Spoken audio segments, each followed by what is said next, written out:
Hello, this is the Fiction Nonfiction Podcast from Literary Hub, where we believe that every issue in your Twitter feed or on the evening news has already been tackled somewhere in literature. I'm Whitney Terrell, the author of the novel The Good Lieutenant. And I'm V.V. Ganeshananthan, also known as Sugi, author of the novel Love Marriage. Today we're taping live at the Miami Book Fair. This event will be aired later as an episode of our show, which you can find by searching for fiction/non/fiction on your favorite podcast app. Will also appear on our show's YouTube channel and on LitHub's virtual book channel. And today we're excited to be talking to Joshua Ferris. Joshua Ferris is the author of 3 previous novels, Then We Came to the End, The Unnamed, and To Rise Again at a Decent Hour, as well as a collection of stories, The Dinner Party. He's been a finalist for the National Book Award, winner of the Barnes & Noble Discover Award and the Penn Hemingway Award, and was named one of the New Yorker's 20 Under 40 writers in 2010. To Rise Again at a Decent Hour won the Dylan Thomas Prize and was shortlisted for the Booker Prize. His short stories have appeared in The New Yorker, Granta, and Best American Short Stories. He lives in New York, and he's here to talk to us about his newest novel, A Calling for Charlie Barnes, out now. Josh, welcome to the show. Hi, how are you? Thanks for being here. It's my pleasure. Thanks for having me. This novel begins with Charlie Barnes calling up people from his past and telling them that he has pancreatic cancer. We're given to understand that he's having he's having this, an existential crisis, as one might when that happens, if you got a diagnosis like that. He's a retail stockbroker, as was my father-in-law, who died recently and who I really cared for. Maybe I'm wrong, but I feel like there are very few novels about stockbrokers. And why did you choose that for Charlie's profession? I don't know any myself. Do you? I could not think of one, actually. I mean, I could think of stockbroker characters, but not a novel that was built around one before. Yeah, I mean, you get it more like in movies, like with Wall Street and that sort of thing. I mean, they have a sexiness to them, I guess, visually, But I can't think of any novels. It's an interesting job. And it's, of course, a job that doesn't really exist anymore because, retail brokers used to get paid a commission on each stock trade. And now with the rise of E-Trade and then more recently Robinhood, stock commissions are gone. And so at the end of his career, my father-in-law was basically a financial advisor and sort of investing money on a percentage.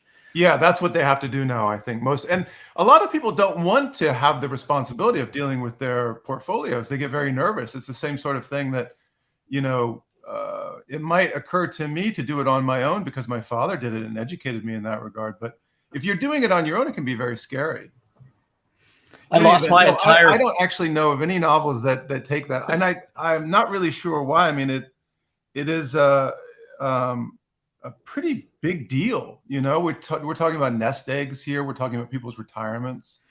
I would think that it would maybe inspire more people to write about it. It also is very, kind of bound up in the financial world, which is where we live. A lot of us live there, along with into the technological world. So it would suggest more of an appeal. But I think, professions are very difficult to get down on the page. People sort of,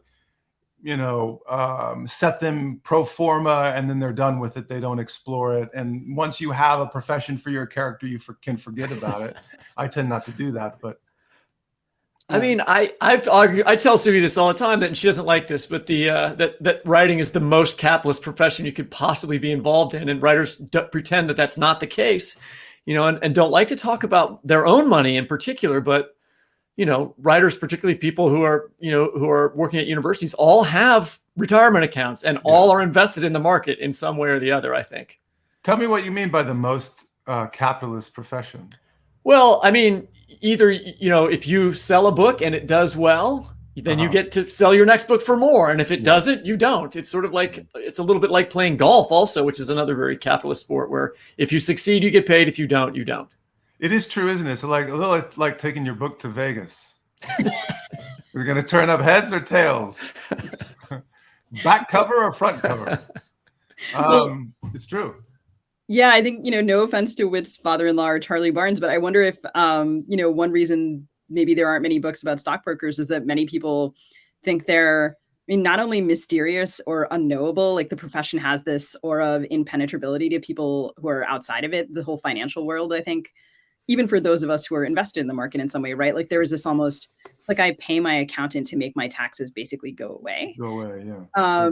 But so many people also then imagine that, I don't know, to the extent they can imagine this world, they think of stockbrokers as unsympathetic. And the book takes place, or, starts in the depth of the financial crisis of 2008, which is an event kind of caused by people like Charlie Barnes and his friend Jimmy Kane, who works at Bear Stearns, which is like one of the firms that went under during the crisis. That Charlie, as we meet Charlie, he's also outraged by Jimmy's greed and impropriety. And I wonder if you could talk a little bit about why. Well, just in case my accountant is listening in, I will say that the only reason I have him around is so that he calls me and that we get closer every year. I would say that it's not Charlie Barnes that's responsible for the crisis. In fact, I would make a very strong argument for the distinction between him and Jimmy Kane and the likes of Jimmy Kane, and that Charlie is ethical, and the results of his labors have proven this out, because he's now working from the basement of his home, whereas Jimmy Kane was working in one of the finest addresses in Manhattan when Bear Stearns went down. So I would really make a distinction between the two men and between a lot of the people that were responsible for the Great Recession in 2008 and Charlie, because Charlie is very determined to do the ethical thing, and even if he isn't a great success at on Wall Street, I would actually say that that's even more proof of his ethical bent. It seemed to me in 2008 anyway, that really the distinction between success and failure in the financial market was a matter of ethics, the appetite for ethics. And what sent Charlie to his basement was an ethical, a scruple, really, and a belief that when a client paid you to invest his or her money, you did your best to bring a profit to that money in an honest way. And I think that his big differences with the market, with his position in it, his place in it, and with America circa 2008, when he's diagnosed with pancreatic cancer, is his sudden understanding of that the game is fixed, that the books are cooked, and that it didn't matter how he behaved. His ethical determination was the thing that really bound him to less than success to some extent. I mean, he is responsible. He has great responsibility for the other failures in his life, I think. But in this one regard, I would say that he actually comes out looking pretty good comparatively. I mean, speaking of my father-in-law again, he grew up in San Francisco. His dad was a stockbroker. They were immigrants from Russia, and his and the family, he believed in the American dream, I thought, and he was also a really ethical person at advising people on money. And when the financial crisis happened, he was incredibly disappointed that companies that he had believed in, or people who he had sold, he told people, hey, this is a company you can invest in, they're safe. And it turned out that he was implicated in it by having advised people to buy stuff that he didn't know was bad, because people have been lying about what they were doing, right? Yeah, it could be a dirty business. I mean, there's almost, at that moment in time, there would be no way for you to get out of a portfolio cleanly, I think. And that's what's so upsetting and really so damaging about the world that we live in, is that it's very, very difficult. I mean, maybe you can do something like you can invest in the ESG, right? The more socially minded companies that are attempting to allocate resources in a responsible manner. But even then, I'm not really sure that that's anything more than just a publicity push, kind of like scrubbing of the books in whatever direction certain people want, and then everyone feels kind of purified and can proceed with business as usual. I think that that loss you're talking about with your father-in-law. It was your father-in-law's. Yeah. It was more than just the collapse and the momentary loss of a lot of money.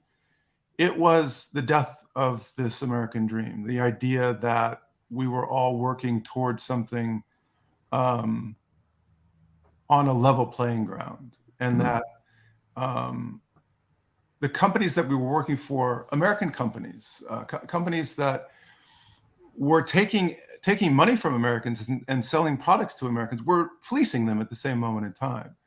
And that was the loss of something more than just money. It was, I think, at least for Charlie Barnes, the loss of an ideal that had dictated the movements of his life, the effort, the energy of his life. And so it wasn't just that at that moment in time he's diagnosed with pancreatic cancer, but that he's diagnosing the country to which he has striven with all of his, native wit, whatever those might be, in the direction of, some kind of honest killing, if one can come up with a paradoxical word. He wanted to make a killing, but he wanted to do it honestly. And in fact, he split half of his personality in the direction of social causes. So he really was a man of two minds in that regard. And I think that when the Great Recession hits and he's reading about all the details of the wholesale fleecing of the American public, he's more than just sad. He's disheartened. He's disillusioned, and he doesn't know really how to go on at a moment in time that he might not have a lot of time left. And of course, I mean, to read this book right now, I was like, oh my gosh, all of this feels so appropriate. Like it feels like another moment of diagnosis, another moment when people are maybe more willing to take action about the feeling that they have that they've been fleeced. I'm thinking, I guess, specifically of the Great Resignation, which I guess is what we're calling it. 4.3 million Americans, about 3% of the national workforce, leaving their jobs in August. Just sort of, and everyone sitting around being like, maybe I could leave my job. My boss wants me to go back in person. I don't feel like doing it. My boss wants me to clock a certain number of hours, even if I finish way in advance. What is the meaning of work? And, bosses are throwing up their hands at the difficulty of getting people to go back to work in person. And a lot of workers are like Charlie. Like there's this there are some lines early in the book where it sort of talks about him and work-life balance. And I felt this I couldn't help but imagine sort of Charlie sitting around with a bunch of Gen Z folks kind of like bemoaning the state of the world. And I wondered if you thought there was a connection between the way workers are acting now and the sort of improprieties of the era in which the book begins. What so infuriates Charlie? That I don't know. I would say that there's a character in this book by the name of Jerry who has opted out of the system, right, and rejected it based on its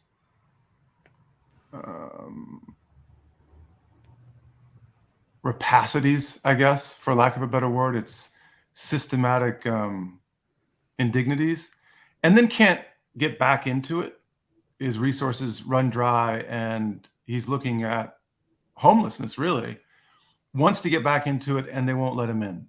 And I think that's something that's a little bit more in common. I have something. I'm more sympathetic to that than there's an agency to the resignation that you're talking about, a personal willingness to opt out that seems to me probably less influential than the ways in which a company like Uber, for instance, or Amazon determines that you don't have a contract or that you're a freelancer, and therefore such things as pensions and benefits are eliminated. I think that's a far more powerful and negative force working in the world right now than those folks who are opting out because they have the freedom to do so, or maybe even the right to do so because companies aren't demanding that they come back and work in person. So I think it's for me, I'm much more interested in the way in which the power structures that be are determining the ways that we work, the ways that we benefit from the work that we do, the ways that we participate in or fail to participate in the profits that are being generated. And that seems to me a much more a fertile ground for a novelist to work in. I guess I should say, I mean, I feel a lot of sympathy for Gen Z on this account. And I'm very happily, StreamYarding with you from my home. Yeah, for sure. I mean, it's a great, for a lot of people, it's a power flip, and it's a wonderful moment to seize some power that is ordinarily just foreclosed to the average worker. I think we were talking about novels about stockbrokers, but I think in general, like writing about economics, writing about money is something that is important and not done enough in American letters. In The Sun Also Rises, there's a character who's talking to Jake Barnes, your narrator's namesake, I would guess. And he says a very famous line that he went bankrupt gradually and then suddenly. And Hemingway was often thought of as a writer about hunting or fishing or physical exploits, but he was actually quite good at writing about money. What other writers do you like to read on the subject of money or work?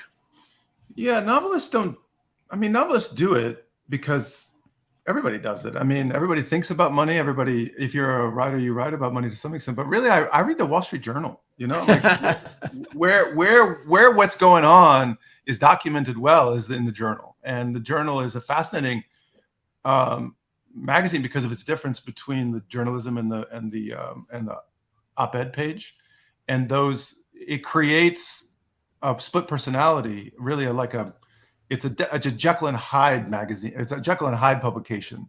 And to read it is to really read the radical bifurcation of the American public, really. I mean, they want it both ways. And so it's a fascinating psychological read, in addition to just giving you the facts about business. And, when you throw away the national news and the world news and the op-ed page, and you just look at that business and finance section, you are brought to the inner offices and the cutting edge technologies and the, all these supply chain disruptions that we're talking about. You're brought right there to the forefront of it. And they do it with narrative verve and with great informative articles. And so I think that's probably where I get, my interest in it. I mean, it can take on, certain articles can take on great tension and narrative suspense.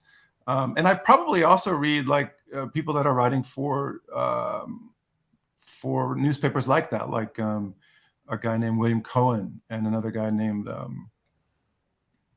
I'm blanking. I teach an article by Matt Taibbi that he came out around the time that was about Goldman Sachs, called The Great American Bubble Machine was the name of the article. And that was where the line, Goldman Sachs is a vampire squid wrapped around the faces of humanity, blindly shoving its blood funnel into anything that smells like money. That's the opening part of the article. You see, that's good. Piece. Yeah. Did you grow up reading the Journal? I did. I grew up from a very early age. The way that my father and I, we were separated by a great distance. Right. And so he started at a company called Dean Witter. And it was, at the time, it was owned by Sears. And so he would actually sit in the mall and try to attract clients that were just like walkthroughs, until he went and got his own office. But they had this 800 number that was free. And as a kid, I'd have to pay. So I would call him on this 800 number and instantly reach him. And we could communicate this way every day for free, which was extraordinary to a 10 or an 11-year-old in 1985. And he, being a stockbroker, I just took interest in this thing. And so I started reading, actually, was it called Investment Business Daily? I think that's what it was. Oh, I used to have a subscription to that. That was a crazy newspaper. Yeah, it was that. And I would read Barron's, but I really didn't really understand Barron's. Barron's was over my head, but I attempted to do it. And in a way, I think, punching over your weight in that direction, in the direction of comprehension and reading, does a great deal prepares you a great deal for like college and reading, Wallace Stevens and John Ashbery and Emily Dickinson, very difficult texts in which you're like, I don't know what the hell's going on here, but I have an appetite to learn. So I will read it and read it and read it over again. And, it's funny. When I was in college, I worked on newspapers, and one summer ended up at the Journal's DC bureau, where I was assigned to cover economics, and I knew nothing about it. And so, I was writing. What did you do? Just fake it? I mean, that's what all journalists do. Come on, that's the job. Come in every morning sweating, leave every day sweating, like go home and study. Like what are our orange juice futures? And it was, as you say, I grew up reading the Washington Post, and also sort of feeling very, as a kid, in over my head reading about politics. And it was a great education for literature. And it does prepare you to sort of contend with like the feeling of being lost, which at least for me is inherent to the feeling of reading also. Like it's a pleasurable lost. The other two guys I want to mention are James Stewart, who writes the Times, but he's really, a great Den of Thieves, and he's written a wonderful book about the Walt Disney Company. And a guy named John Lancaster, who writes for the New Yorker and is a novelist in his own right. He's really good on money. He has a book, I think, called Capital, I think. Yeah. I mean, I started following the stock market because my grandfather told me, hey, you should be invested. And then I got my first advance on my first novel. I put it in the stock market and promptly just got destroyed in the .com crash. And I was like, okay, well, the broker that I had gave me terrible advice. I'm like, this is just a guy. He doesn't know shit, this guy. I'm going to have to figure this out on my own. That's how I started reading about this stuff. And that's how you educated yourself? Yeah. Yeah. It's kind of a brutal education. It sucked. I was like, I should have bought a Ferrari. Why did I do the responsible thing and invested in these crappy companies that ended up worth nothing? Yeah. I'm sorry. Yeah, they came back later. You got to just state it. There was a moment when there was a moment when I finally was completely whole, like 2 years later. And I was like, okay. And I had a little drink and then I moved on with my life. Yeah, I bought my house. I bought my first and only house in 2007. And I think it became whole like last week. Yeah. I think I'm probably still recovering. I don't know. And then sometime, during the pandemic, I knew so many people who just, what my fiance was checking, he was checking retirement accounts and I was afraid to look. I just was flat out I was like, I'm not looking because I can't change anything. No. And, hopefully this will all even out. But yeah, I don't know, the feeling of wanting to look away from some of what's going on now. Anyway, but I wanted to go back to Hemingway for a second. Whitney was talking about The Sun Also Rises, and you're a past Penn Hemingway Award winner, and I was reading the interview that you gave to the Hemingway Society, and you were talking about reading The Sun Also Rises again and again, kind of over the course of your life and over the course of your career as a novelist. And I was wondering if you could talk about going back to that book again and again and how it has changed for you. Why is it a book you keep going back to? It's a good question. I mean, the book does contain multitudes. So I think the first time I read it, I was just swept up in the romance. I was probably 15 and I read it for class. And at that time, I was really into the Russians. I just thought that the only people who knew, I mean, I was 15. What do I know? I mean, I'm trying to read Barents. I don't understand it. I'm probably reading the Russians and understanding just as little. But then I read Hemingway and everything is so radically pared back. And it seems to me too simple, but nevertheless, like on page 50, I'm finding myself completely swept away. And also, I lived in Key West I grew up in Key West for 5 or 6 years.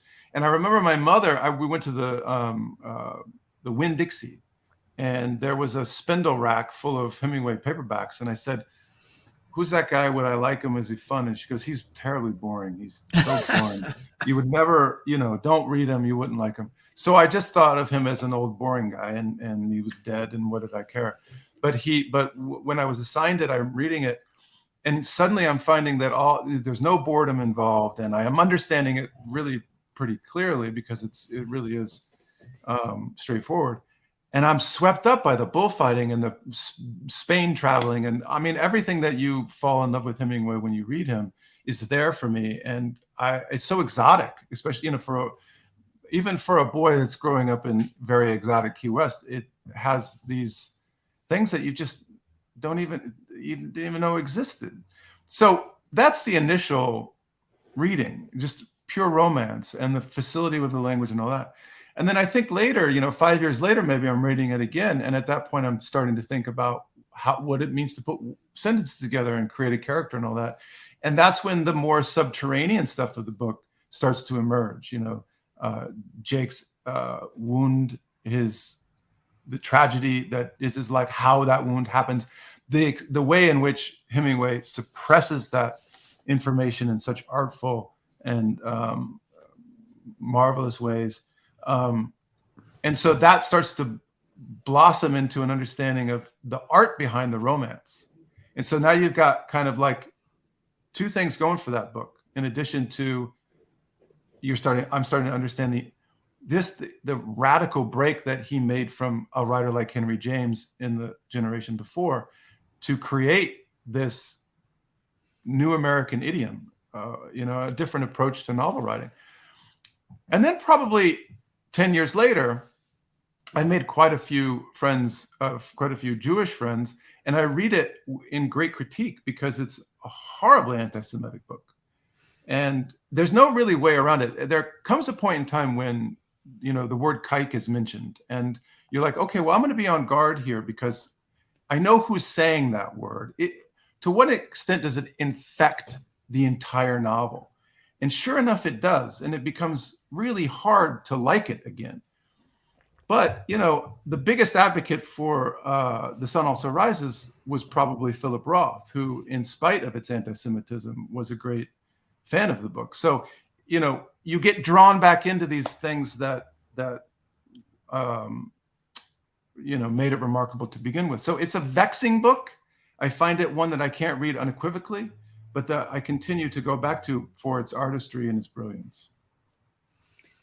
And so you talked obviously a little bit about your father, and you described A Calling for Charlie Barnes before it came out actually as being about your father.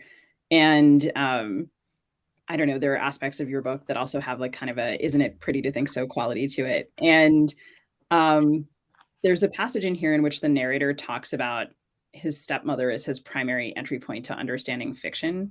I wonder if you can talk a little bit about families as a space for fiction to develop and ideas about fiction. And I guess here I mean the lies we tell to and for each other. And if you would read a little bit for us. Yeah, sure. Do you want me to read before I answer the question, or should I? Maybe read. Read, okay. Okay, this is from A Calling for Charlie Barnes, kind of late in the book. It's actually a part of something. It's really the prologue. And the prologue is called The Facts. Facts are full of dreary compromises and dead ends. Stare at them long enough and you'll go insane. Charlie's solution to this was to tinker with headlamp and toolbox in the workshop of the American dream, and to emerge sometime later with a diamond-cut hope that might make him a killing and redeem his lost time. This wasn't easy to dismiss as child's play or a variety of magical thinking. It was the most a man could be. He hated fiction when it was confined to a book, but out here in real life, his fictions got him out of bed most mornings, and to take them away was to dim life, remove its color, silence its invigorating and melancholy score. He couldn't do without them, much as his foster son couldn't have done without this one. Progress is a myth I don't know how to live without. It's been thoroughly repudiated in one realm after another. Ideological, ecological, political, generational, material, moral. Is there anyone who believes in progress anymore? Nevertheless, I keep inventing ways of carrying on. I'm good at tricking the mind. I believe it's not just what I've been trained to do by reading and writing novels, but also what humans intuitively do best. I fantasize about splitting open the round, ripe, real-life fictions that members of my family carry with them wherever they go, and saying to them, see, look, I'm not the only one who makes shit up. I just happen to get paid for it. I've professionalized the family curse. They would deny I was family and take no more interest in my equivocations than they do in my books. Lots of writers today spend time in writer's workshop, giving and receiving feedback as they pursue their craft in a master's degree. And I was no exception. I've had a variety of teachers over the years. I've been taught by new drunks and old cranks, sat at the table with verifiable greats, later attended galas with Nobel laureates. I've learned from the best and know all the mid-listers and second rates too. But none of them, absolutely no one, has taught me more about the centrality of fiction in our everyday lives than my former foster stepmother, Barbara Ledoux, the nurse at First Baptist. I was interested in sort of just thinking about families as a space for fiction to develop, the idea of it is a place where you're telling this, people are telling different stories about the family to each other, lying to each other and for each other. And I don't know, I also was interested in the notion of, I mean, the way that you kind of juxtapose ideas about workshop and about relationships there. You know, there's a great movie called The Meyerowitz Stories by Noah Baumbach. And there's the Ben Stiller character is is successful and strong, and he has sort of evolved beyond familial conflicts. He's telling someone this, and he gets sort of seduced back home, and the very minute that he gets there, he starts fighting with his father. And so these projections that we have of ourselves out in the world are instantly reduced back to the same 3 or 4 family narratives the minute we step foot back in the family estate. And I find this fascinating. There's no way to elude the straitjackets that we either readily acquire as family members, or that we, sorry, there's a tractor passing. It's not loud on our end. We can't. It's not really okay. It's really loud here. It's my neighbor Peter. Peter's 90, and he comes home every weekend from Lake Placid to mow his lawn. All right, I think we can continue. In any event, you walk back into the family estate, and there you are. The 8-year-old that you were once. Yeah, you're playing the underdog, and that's what's funny about families. Everybody is the underdog. Even the patriarch is the underdog.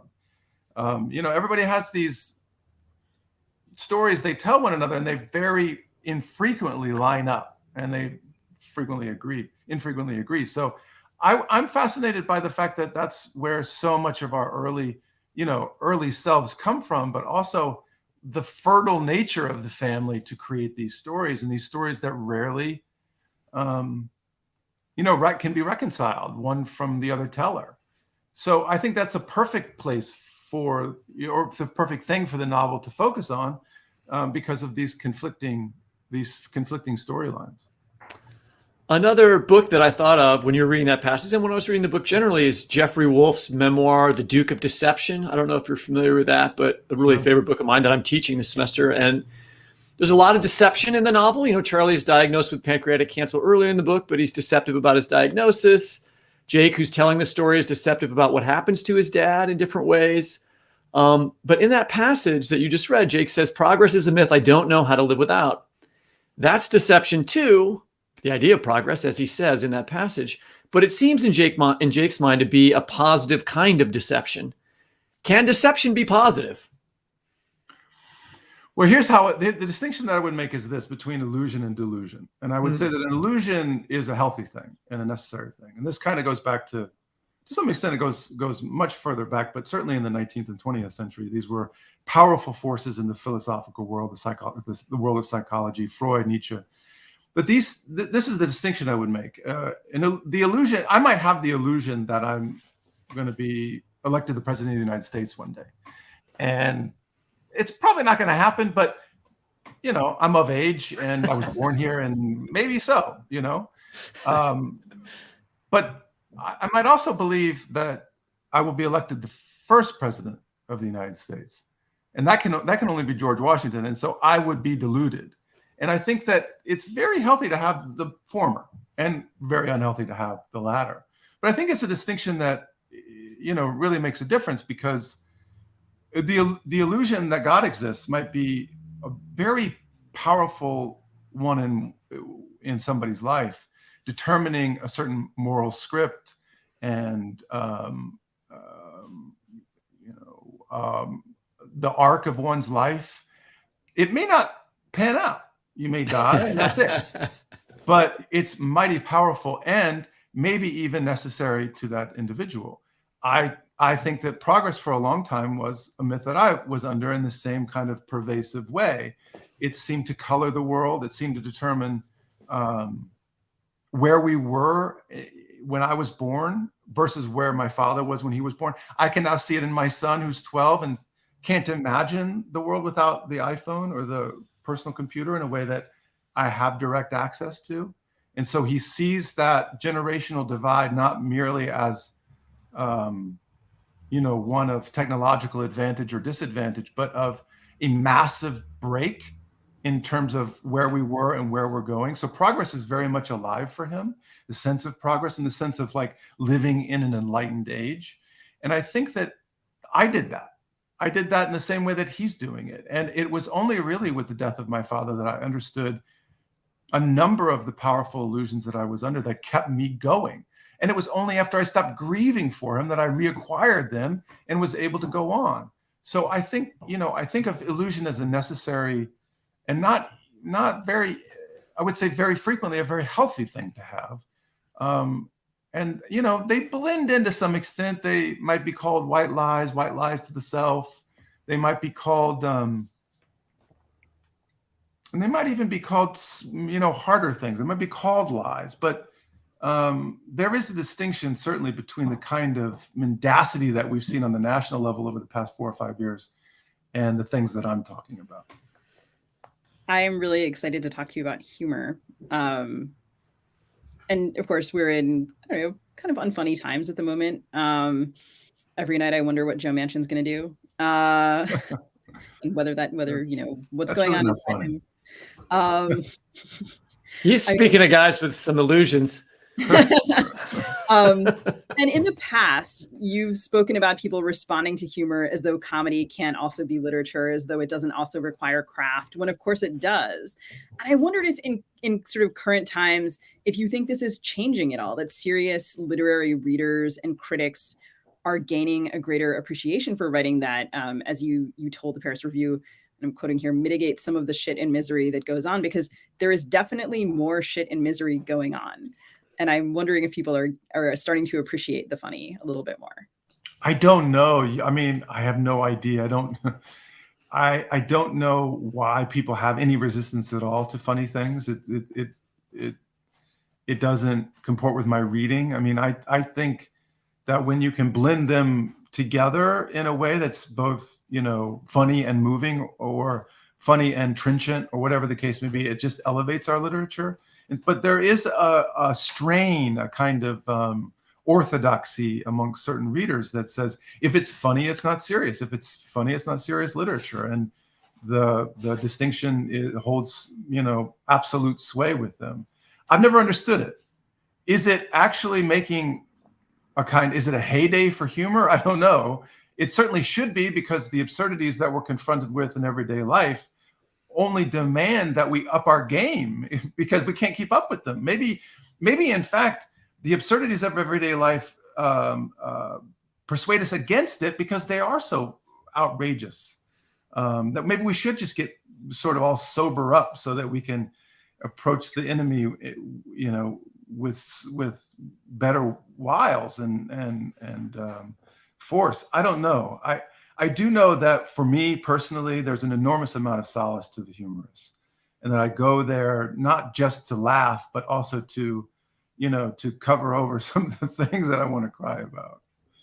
So I used to teach a class called Grief Memoirs and Humorous Reminiscence. And in reading your book, I was thinking about a lot of the books that I had taught in that class. And as you're talking about, things that are extremely funny are often, of course, also extremely sad or extremely serious. And that incongruity is some of what the humor is coming from.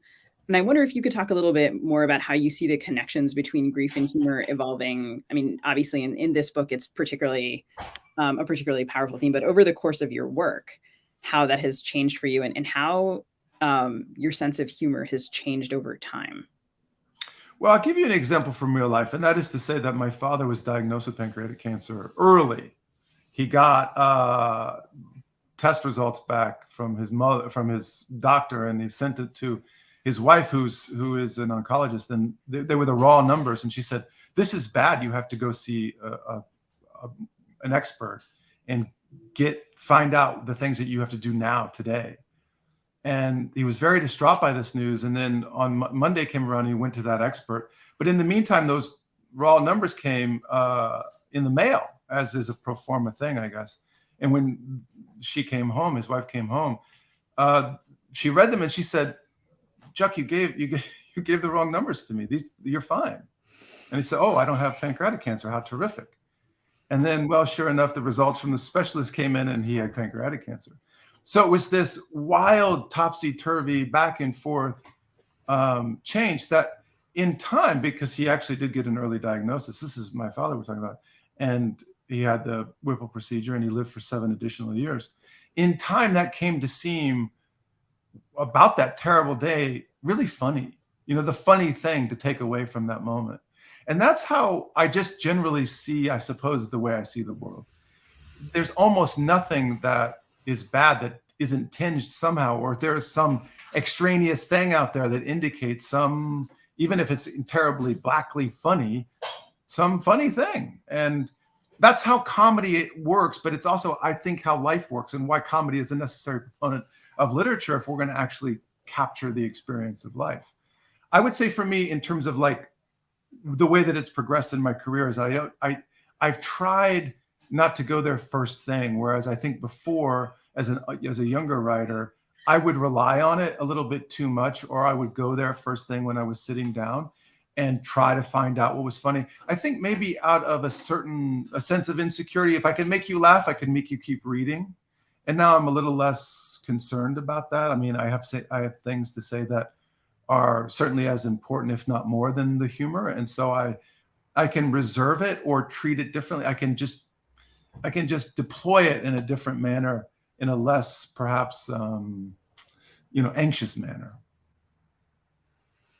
Well, Josh, thanks for joining us today and talking about the book. We're going to remind our listeners to pick up A Calling for Charlie Barnes, which we both really enjoyed reading.